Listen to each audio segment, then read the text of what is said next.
Está grabando. Está grabando. Está grabando. Hey, ¿qué tal? Buenas noches, chavalones. ¿Qué tal? Chavalones. Buenas noches. Buenas noches. Espero y la hayan pasado bien. Feliz día de los San Valentines.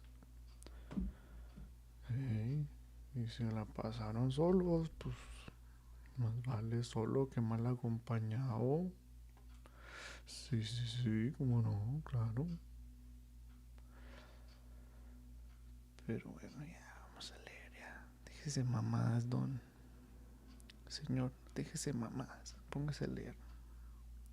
Ya sabe lo que vinimos. Me quedé. Página 68 o 69. Se crean, se crean. Creo que en la 68. Y si no, pues lo voy a leer y ahí vemos qué pedo.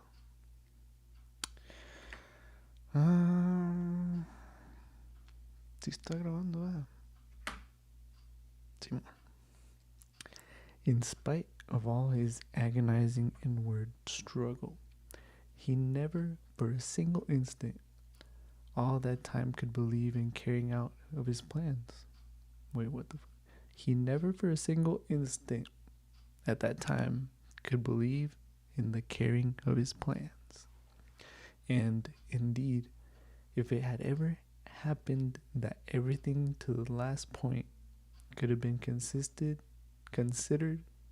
and finally settled, and no uncertainty of any kind had remained, he would, it seems, have renounced it all as something absurd, monstrous, and impossible. But a whole mass of unsettled points and uncertainties remained.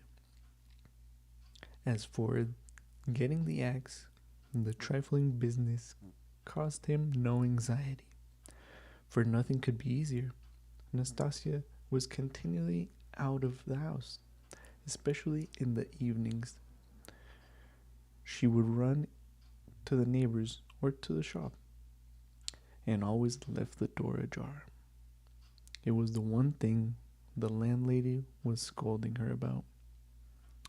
And so when the time came, he would only have to go quietly into the kitchen and to take the axe.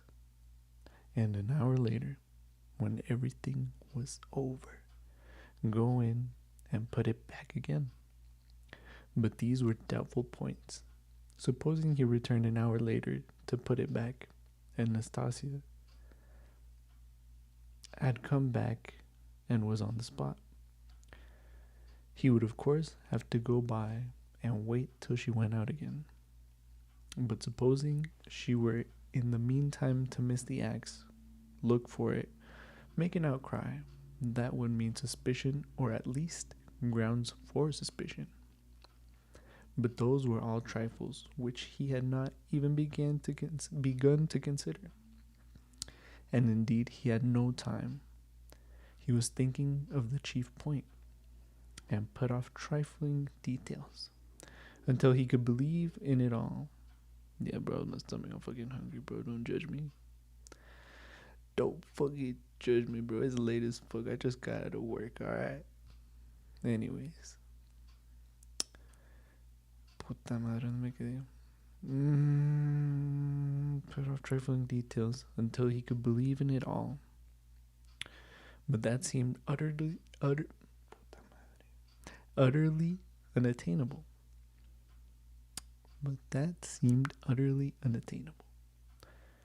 So it seemed to himself at least. So it seemed to himself at least. So it seemed to him at least. I don't know, man. I'll just keep moving. That was just me, bro. I know what it means. I know what it says. I was just trying to get the right tone, you feel?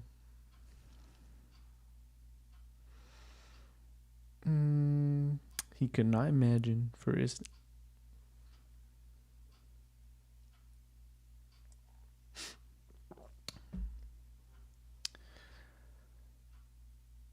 But that seemed utterly unattainable. So it seemed to himself, at least. He could not imagine, for an instant, that he would sometime leave off thinking, get up and simply go there. Even his late experiment, his visit with the object of a final survey of the place, was simply an attempt at an experiment, far from being the real thing, as though one should say, come, let us go and try it. Why dream about it?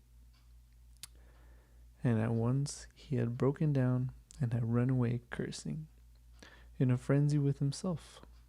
Meanwhile, it would seem, as regards the moral question, that his analysis was complete. His what the fuck? I don't know how to say that. Que es eso, mano? Manito. Casuistry. Casuistry. The use of clever but unsound reasoning, especially in relation to moral questions. Sophistry.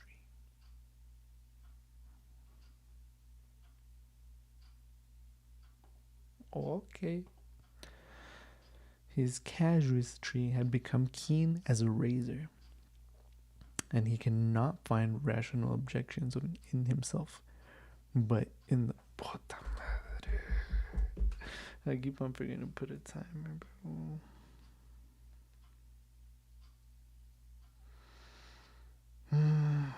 Bro, when am I high or something?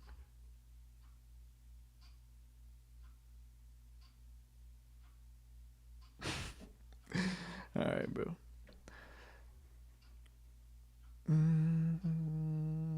Why dream about it? And at once he had broken down and had run away cursing, in a frenzy with himself. Meanwhile, it would seem, as regards to the moral question, that his analysis was complete.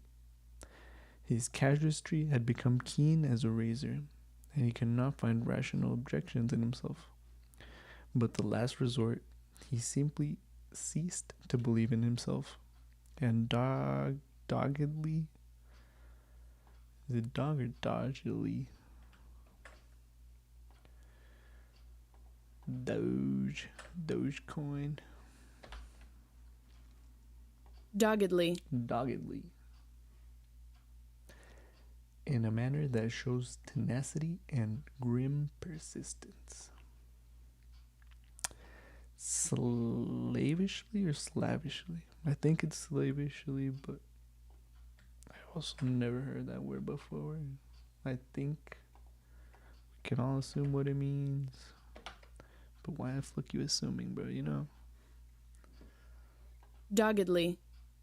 Wait, what the fuck? I thought I looked up. Chivato marihuana, no way. Slavishly. Yeah. That's exactly what I thought it was. But that's why we're here, bro. We come to learn new things. Or learn things that we already knew. Slavishly sought arguments in all directions, fumbling for them, as though someone were forcing and drawing him to it. At first, long before, indeed, he had been much occupied with one question: why almost all crimes are so badly concealed and so easily detected? And why all criminals leave such obvious traces? He had come gradually to many different and curious conclusions, and his opinion the chief reason lay not so much in the material impossibility of concealing the crime as in the crime himself. Almost every criminal is subject to a failure of will and reasoning power by a childish phenomenal headlessness at the very instant when prudence and caution are most essential. It was his conviction that this eclipse of reason and failure of power attacked a man like a disease, developed gradually and reached its highest point just before the perpetration of the crime, continued with equal violence at the moment of the crime and for longer or shorter time after, according to the individual case, and then passed off like any other disease. The question whether the disease gives rise to the crime or whether the crime from its own peculiar nature, is it peculiar or peculiar? Peculiar o no peculiar? Esa es la cuestión.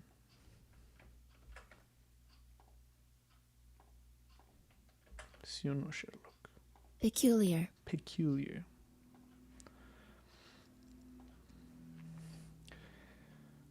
Peculiar nature is always accompanied by something of the nature of disease. He did not yet feel able to decide.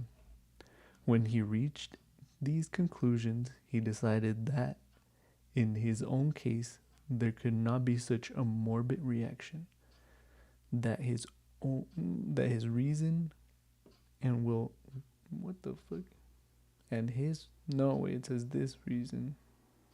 Sorry, let me run that back.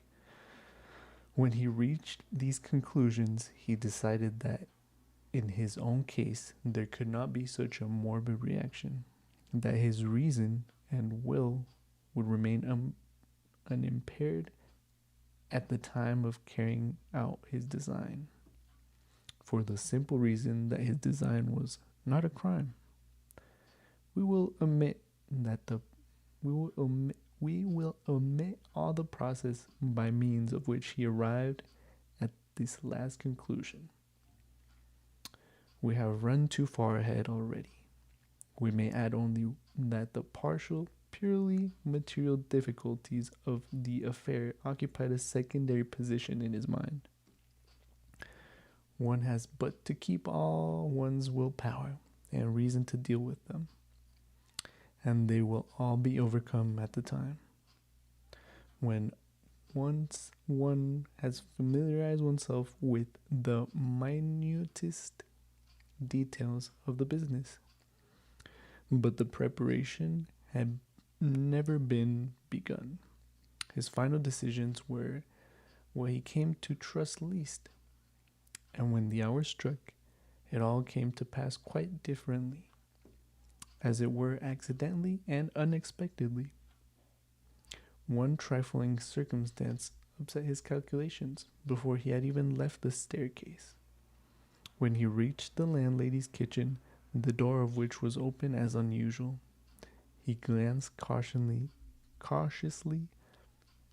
in to see whether Nastasia's absence, the landlady herself, was there, or if not, whether the door to her own room was closed, so that she might not peep out when he went in for the axe.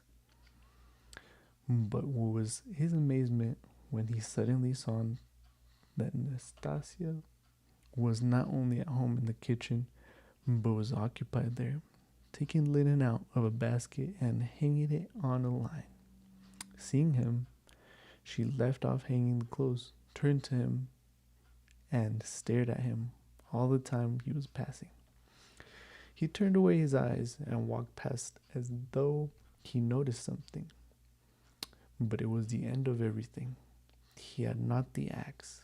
He was overwhelmed. What made me think, he reflected, as he went under the gateway. What made me think that she would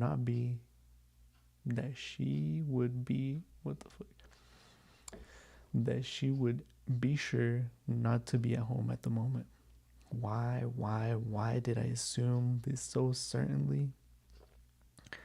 He was crushed and even humiliated. He could have laughed at himself in his anger. A dull animal rage boiled within him. He stood hesitating in the gateway, to go into the street and to go a walk for appearance sake was revolting. To go back to the to fuck me,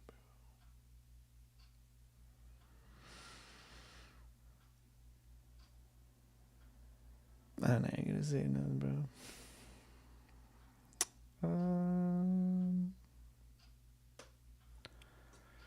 Revolting. Right, those were left off. To go back to his room, even more revolting.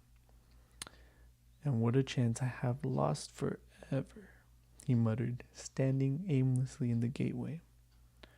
Just opposite the porter's little dark room, which was also open. Suddenly he started. From the porter's room, 2 paces away from him, something shining under the bench to the right caught his eye.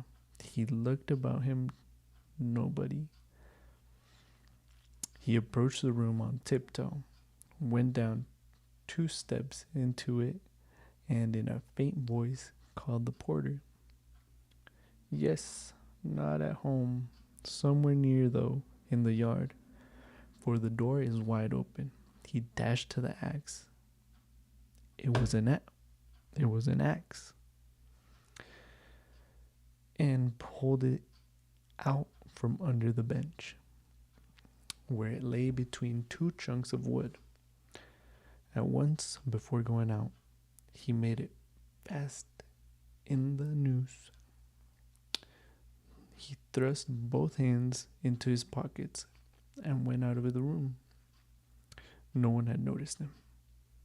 When reason fails, the devil helps, he thought with a strange grin. This chance raised his spirits extraordinarily. He walked along quietly and sedately said, I don't know how to say that. Fuck.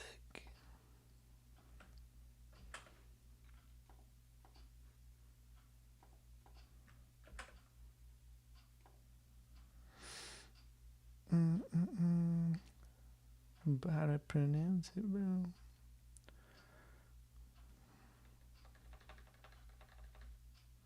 Give me the meaning then. No fucking. Sedately means in calm or relaxed or a slow way, without excitement of risk. For example, you might describe someone riding a bike along the riverbank as cycling sedately. Sedately.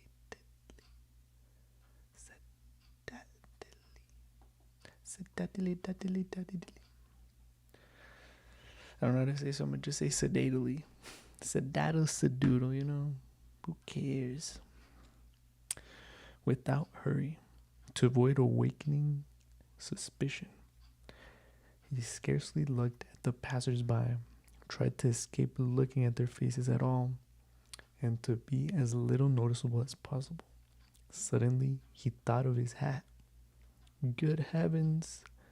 I had the money the day before yesterday. I did not get a cap to wear instead.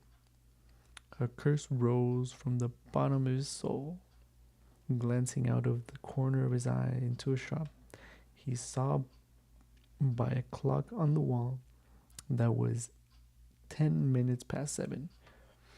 He had to make haste and at the same time go somewhere round, so as to approach the house from the other side. When he had appeared to imagine all his beforehand, he had sometimes thought that he would be very much afraid. But he was not very much afraid now. He was not afraid at all. Indeed, his mind was even occupied by the irrelevant matters, by nothing for long. As he passed the Yusupov garden, he was deeply absorbed in considering the building of great fountains and of their refreshing effect on the atmosphere in all the squares. By degrees, he passed to the conviction that if the summer garden were extended to the field of Mars, and perhaps joined to the garden of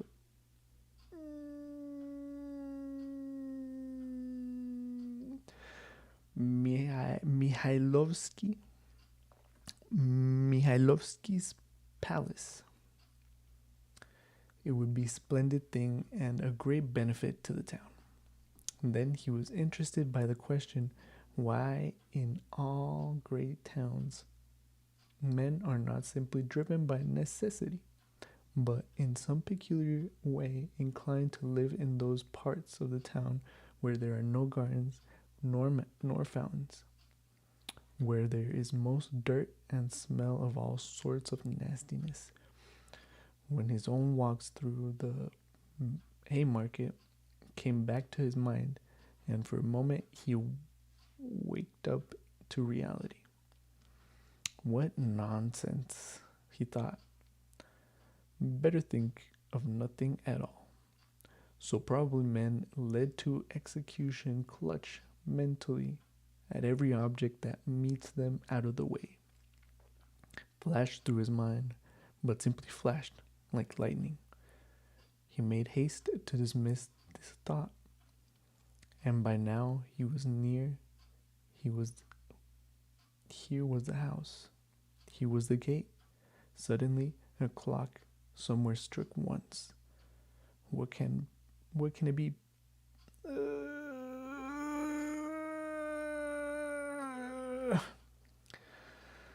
Puta madre. I'm sorry for today's episode, but I'm tired as fuck, but I ain't gonna lie. What can it be? Half past 7. Impossible, it must be fast. Luckily for him, everything went well again at the gates. At that very moment, as though expressly for his benefit, a huge wagon of hay had just driven at the gate, completely screening him as he passed under the gateway. And the wagon had scarcely had time to drive through into the yard before he had slipped in a flash of the right. He had slipped in a flash to the right. On the other side of the wagon, he could hear shouting and quarreling, but no one noticed him, and no one met him.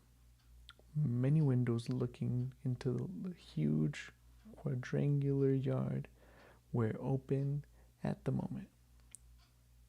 But he did not raise his head. He had not the strength to. The staircase leading to the old woman's room was close by, just on the right of the gate. Just on the right of the gateway. He was already on the stairs, drawing a breath, pressing his hand against his throbbing heart, and once more feeling for the axe and setting it straight. He began softly and cautiously ascending the stairs, listening every minute, but the stairs, too, were quite deserted. All the doors were shut. He met no one. One flat indeed on the first floor was wide open, and the painters were at work in it. But they did not glance at him. He stood still, thought a minute, and went on. Of course it would be better if they had not been there, but it's 2 stories above them. And here was the 4th story. Here was the door. Here was the flat opposite, the empty one. The flat underneath the old woman's was apparently empty also. The visiting card nailed on the door had been torn off. They had gone away. He was out of breath. For one instant he thought floated through for one instant the thought floated through his mind. Shall I go back? But he made no answer and began listening at the old woman's door. A dead silence. Then he listened again on the staircase, listened long and intently, then looked about him for the last time, pulled himself together, drew himself up, and once more tried the axe in the noose. Am I very pale? He wondered. Am I not evidently agitated? She's mistrustful. Had I better wait a little longer till my heart leaves off thumping? But his heart did not leave off. On the contrary, as though to spite him, it throbbed more and more violently. He could stand it no longer. He slowly put out his hand to the bell and rang. Half a minute later, he rang again, more loudly. No answer. To go on ringing was useless and out of place. The woman was, of course, at home, but she was suspicious and alone. He had some knowledge of her habits, and once more he put his ear to the door. Either his senses were peculiarly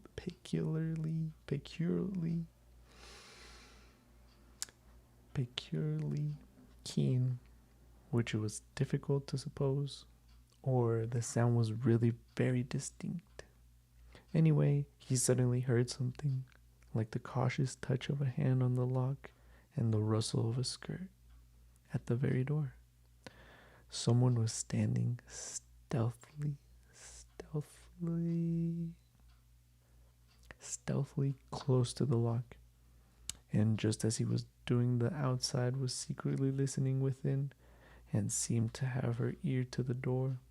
He moved a little on purpose and muttered something aloud that he might not have the appearance of hiding. Then rang a third time, but quietly, soberly, and without impatience.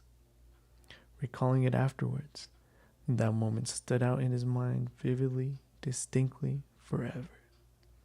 He could not make out how he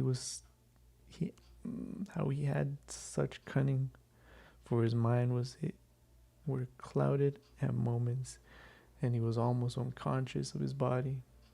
An instant later, he heard the latch unfasten. Bro, I don't want to ruin it for you guys, so I'm gonna just leave it there. And tomorrow when I'm better, bro, I'm gonna continue.